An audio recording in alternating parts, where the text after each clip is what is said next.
Hello నమస్తే చలో హైదరాబాద్ అన్నట్టయితే మనం పొద్దున్నైతే హైదరాబాద్ వచ్చాం. ఎందుకు అంటే టాటా కార్ షోరూంలో మనకి చిన్న ఇంటర్వ్యూ అయిపోయింది. కార్ చూడండి ఎంత లుక్లో ఎంత మంచిగా ఉంది, కానీ పైసలు లేవు కొనుక్కుందామంటే. ఇంటర్వ్యూ అయిపోయిన తర్వాత దాని పక్కన ఉన్న మైఫిల్లోకి వచ్చామన్నమాట. తిందామంటే సీట్లు కాలేవు. 10 నిమిషాల తర్వాత సీట్ కాలేదు, ఇంకా సీట్ దొరికిందనమాట. బిర్యానీ అడిచాం, బిర్యానీ కూడా వచ్చేసింది. ఇక నెత్తి నెలకేసి అయితే ఒకటే నిమిషం, ఎందుకంటే చాలా పొద్దు వచ్చింది కాబట్టి చాలా ఆగలేదు. మంచిగా చికెన్ బిర్యానీ తిన్న తర్వాత పక్కనే ఉన్న నీలాఫర్ కేఫ్కి వచ్చాం. చాలామంది వాళ్ళ ఎక్స్పీరియన్స్ షేర్ చేస్తారు, మనం ఒకసారి ఎక్స్ప్లెయిన్ చేద్దామని వచ్చాం. 2 ఛాయలకి ఒక బన్కి 420 రూపాయలు బిల్ అయింది. డిప్రెషన్. మేము తీసుకున్న 2 ఛాయలు ఒక బన్ అవుతుంది అనమాట.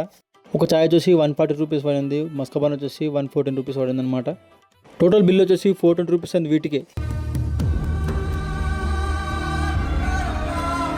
చలో ఇంకా టీ తాగడం అయిపోయింది, ఇంటికైతే బయలుదేరినాం. చాలా ఎండ కొడుతుందని రెస్ట్ తీసుకోలేకనైనా చెప్పాను కదా రెస్ట్ తీసుకుంటాను. మా దగ్గరలో ఉన్న మా ఫ్రెండ్ రూమ్కి వెళ్ళి రెస్ట్ తీసుకుని నైట్ అయితే బయలుదేరినమాట. వీడియో వచ్చిన కామెంట్స్ రీల్ లైక్ చేసి మన అకౌంట్ ఫాలో మర్చిపోకుండా వీలైతే మీ ఫ్రెండ్స్ కూడా షేర్ చేయండి.